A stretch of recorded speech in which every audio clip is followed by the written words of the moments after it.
Welcome to Mojo Plays, and today we're looking at video games that were clearly created to squeeze life from an IP or drain money from their consumer base. You haven't seen anything yet. Before we begin, we publish new content all week long, so be sure to subscribe and ring the bell to get notified about our latest videos. Crash Team Racing Nitro Fuel.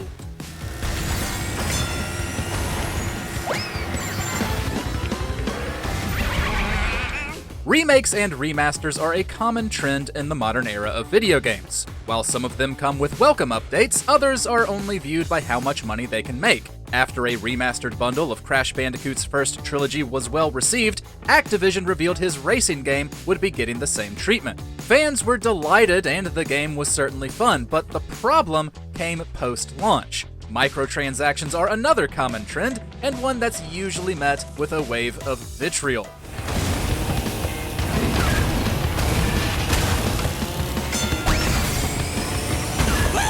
Activision seemingly knew this and waited until after the game got positive reviews to include them in a patch, and it rubbed pretty much everyone the wrong way. Dead Rising 4.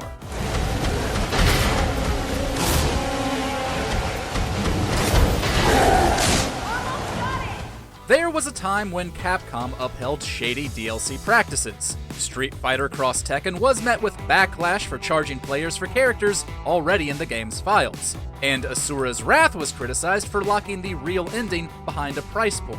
In the case of the latter, Capcom tried something similar with Dead Rising 4. What about that light over there? It's blinking a lot.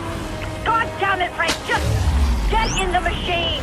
Not only was the game disappointing in comparison to other entries, but it ended on a cliffhanger, and you had to buy the very poorly received DLC to find out what happened. The studio learned its lesson, but at a steep price. A fifth entry was canceled after Capcom Vancouver closed down in 2018. If Frank could have it his way, this is where the story would end. The House of the Dead Remake.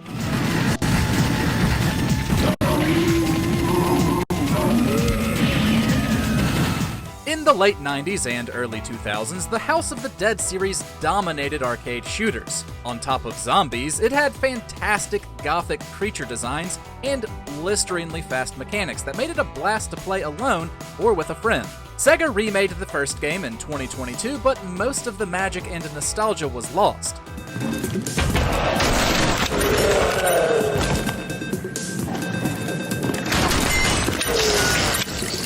First launching on the Switch, it supported inaccurate motion aiming and could be beaten in less than an hour. Even when it was ported to other platforms, it strangely never added online co-op and barely had anything new to keep players coming back. It may not have been a full-price game, but it still wasn't worth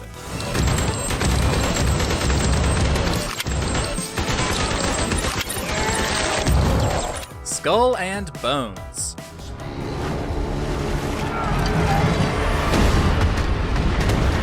Despite it taking over a decade to release, Ubisoft's Skull and Bones reeked of corporate greed. Beginning as DLC for Assassin's Creed 4 Black Flag, it became a standalone title to cash in on the popularity of that game's naval battles. However, by the time it finally released, everyone could tell how shallow the experience actually was. The sole focus on ship combat meant there were no interesting story or action-adventure elements. Even though it was undeniably less of a game than Black Flag, Ubisoft still had the audacity to charge $70 and call it a quadruple A game, much to the internet's amusement. The price tag was made even more derisive through live service elements that asked players for even more money.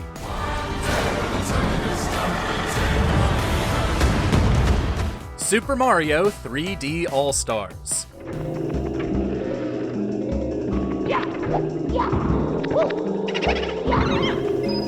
Announced for Mario's 35th anniversary, this collection compiled 3 classic 3D adventures for Switch: Super Mario 64, Sunshine, and Galaxy. What made it hard for fans to get excited, however, were the details surrounding its release. Nintendo charged $60 for the collection, despite the newest game being from 2007.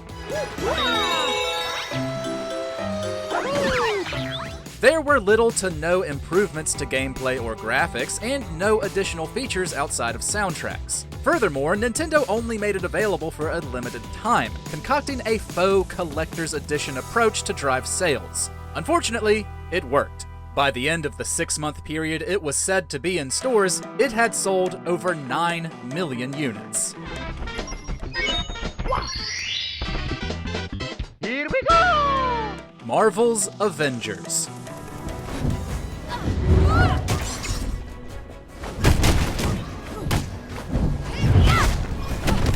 A brand new Avengers game, released during one of Marvel's most popular periods in history, should have been a generation-defining experience. Sadly, we know that wasn't the case. Cashing in on the popularity of superheroes wasn't shameless, but tacking on a ton of live service elements and microtransactions certainly was. I didn't want to hurt you.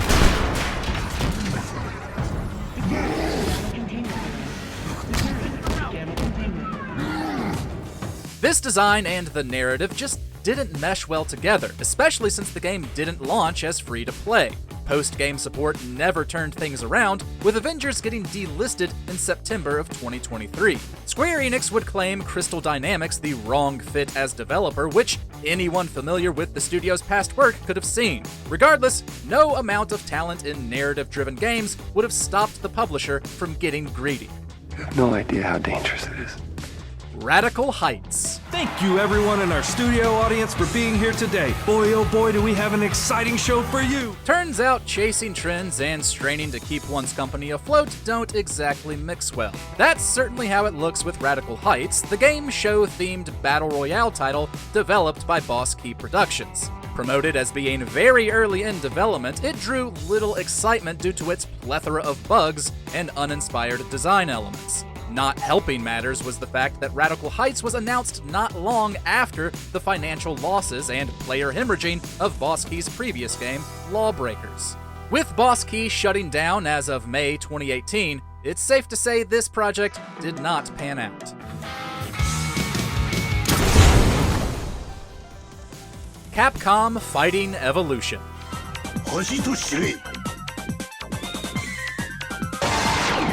Sometimes what's broken can't be fixed. Such is the case with Capcom Fighting Evolution. Known outside of North America as Capcom Fighting Jam, the game draws upon various Capcom mascots and brings them together to battle one another in 2-on-2 fights. All well and good in theory, but the game's blend of awkward controls and underwhelming character design proved divisive.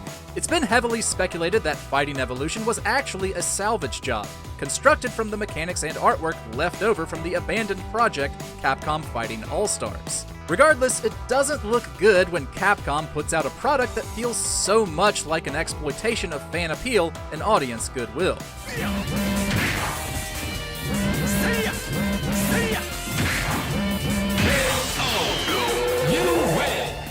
Skylanders Series. What we're gonna do is... Whoa!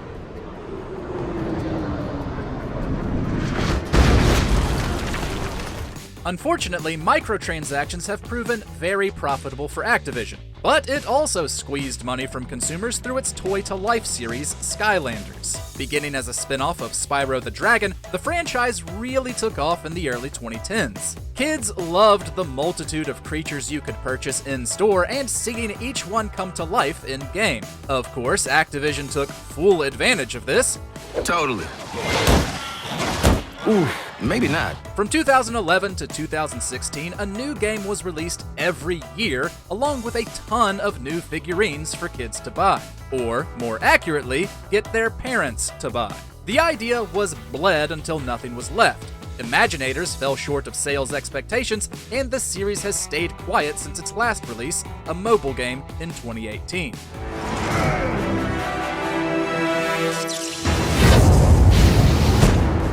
Grand Grand Theft Auto: The Trilogy, the Definitive Edition. They mess with me, they mess with the biggest boy in town! Similar to Nintendo's Mario compilation, Rockstar charged $60 for a trilogy that was released on the PS2.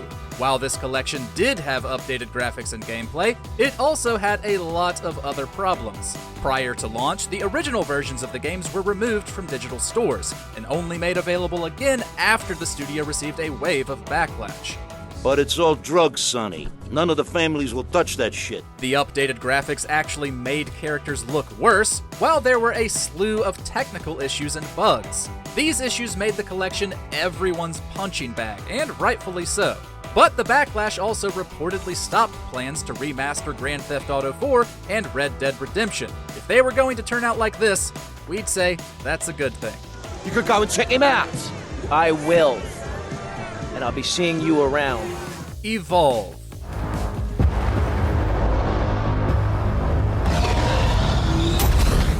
When it launched, this 4 vs. 1 beast hunting game from Turtle Rock Studios definitely showed promise, yet felt strangely lacking in content. Looking back to its promotion, the reasoning becomes clear. Turtle Rock and publisher 2K spent much of their time shilling the pre-order bonuses ahead of the actual game.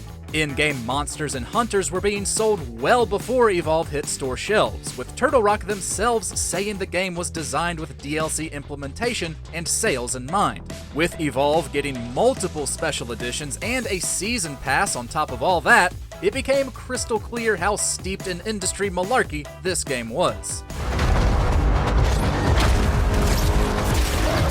Final Fantasy All the Bravest.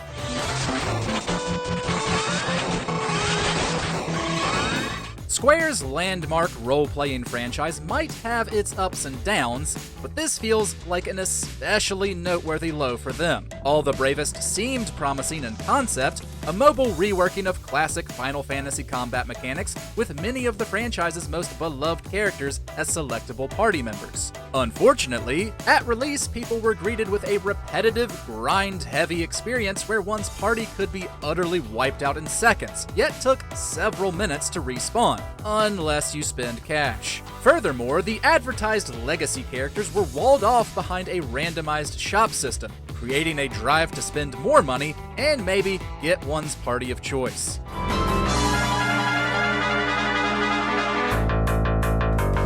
Animal Crossing Amiibo Festival.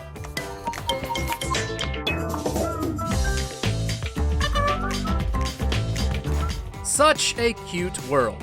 Not so cute business decisions. Deviating from the home renovation and town management of past titles, Animal Crossing Amiibo Festival was pitched more as a variation on the party game model popularized by Mario Party. It certainly doesn't lack for charm in its characters and visuals, but the game faltered when it came to providing quality minigames and a consistently engaging mood. It became apparent that the game was made more as a means of selling Nintendo's signature Amiibo figurines than as a genuinely worthwhile creative endeavor. Hell, the director of Amiibo Festival freely admitted that the Amiibos were a factor in the game's development.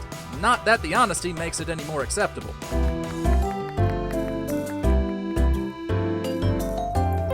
Diablo Immortal.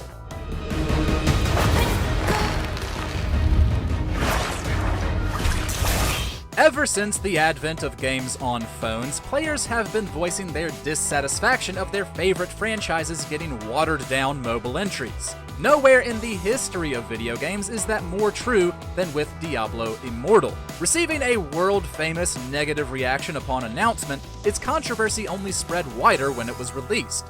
Hey, just was wondering, is this an out-of-season April Fool's joke? While many agreed that it could actually be fun, there was no denying what it was designed to do: rake in cash. Some clever players have deduced it would take thousands of dollars to fully upgrade your character, due to the way the progression system was designed. We all know you don't have to do that, but that doesn't make it easier to stomach.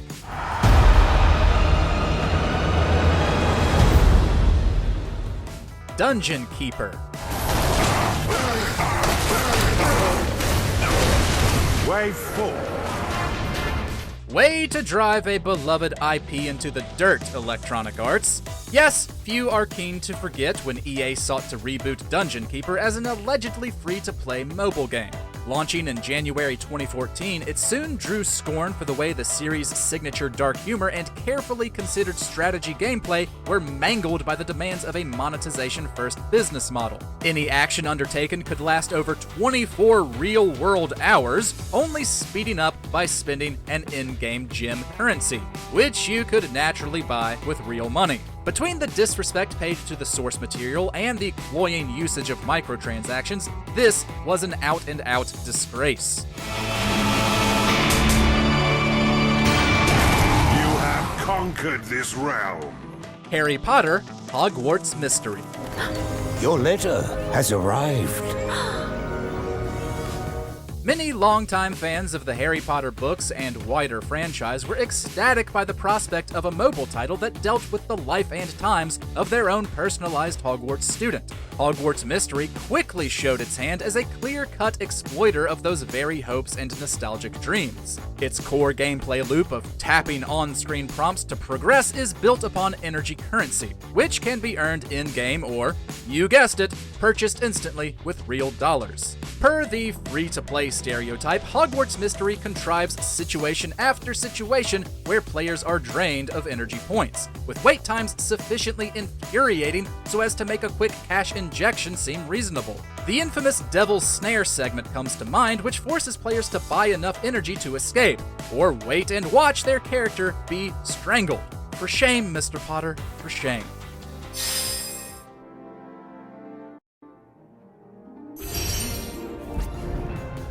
Metal Gear Solid 5: Ground Zeroes.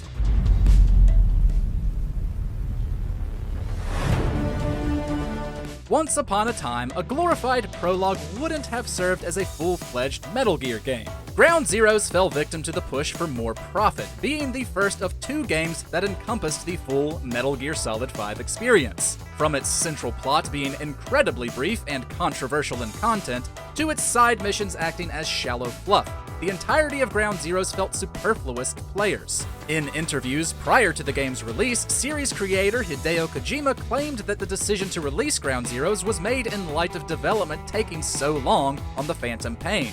Not a great move in retrospect. You met with him, face to face, in order to contact Big Boss.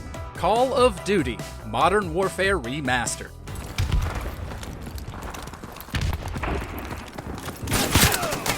Well, this was a debacle. 2016's Infinite Warfare was already on its way to universal derision thanks to a widely panned announcement trailer. However, matters did not improve when said trailer also declared the highly anticipated remaster of Call of Duty 4 Modern Warfare would only be available with special editions of Infinite Warfare. Many considered the decision to lock off Modern Warfare Remastered in this fashion to be a cynical and manipulative one, motivated by publisher Activision's push for constant rising profits. Later details, like added microtransactions and selling a decade-old map pack for a higher price, only further soured opinions and reinforced the image of a publisher driven by pure greed. We have been defeated, comrades. EA's sports titles. So we added these moves in defensive situations as well. And if a defensive player is in a good position, those desperation plays can be easily countered. There's no denying that Electronic Arts is one of the most hated publishers in gaming. But the company's most egregious acts of overcharging players come in its sports games. Many players have been complaining for years about how EA churns out entries every year with almost no changes to roster, gameplay, graphics, or anything really, yet still charges full price. Well, he's going to wear out the right stick playing like that. They say it's a game of two halves, and you can really feel the intensity building here. That's not to mention its focus on loot boxes and microtransactions in more recent years, which push players to spend more money on things that could have helped the games stand out from past releases to begin with. From Madden to FIFA to NHL, sports fans deserve better. But with EA in charge, it isn't likely they're going to get it. From the first frame to the dying embers, it's football everywhere. Metal Gear Survive. Yeah, thanks.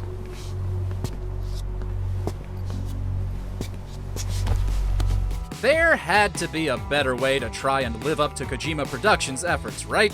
Konami's first Metal Gear game after the departure of Hideo Kojima aimed to present a clear and enticing vision for the series' future. What the gaming public received was Metal Gear Survive, a post-apocalyptic survival game rooted in current design fads and built on borrowed assets from Metal Gear Solid 5. Many found Survive to be not only tiresome and lackluster, but also a lazy cash-in on lingering goodwill for Metal Gear. And let's not even get into Konami's inclusion of a microtransaction-based currency and selling of save slots for real-world money. Ugh. Did you give your money to any of these cash grabs? Which ones did you avoid like the plague? Share your thoughts in the comments below and be sure to subscribe to Mojo Plays for more great gaming videos every day.